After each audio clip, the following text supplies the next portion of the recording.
ушундай апаттардан, топон суулардан Кудай сактасын деп ушул тилөөнү өткөзгөндө Садырдын Кожоевич дагы өзү туура көрүп, өзүнүн атынан өткөзүп атат.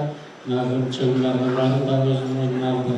Эми сиздерден биз сабырдуулукту суранат элек. Ушу Алла Тааландан биз менен чогуу дубалына биздин урматтуу казыбыз, молдолорубуздар жаныбызда отурат.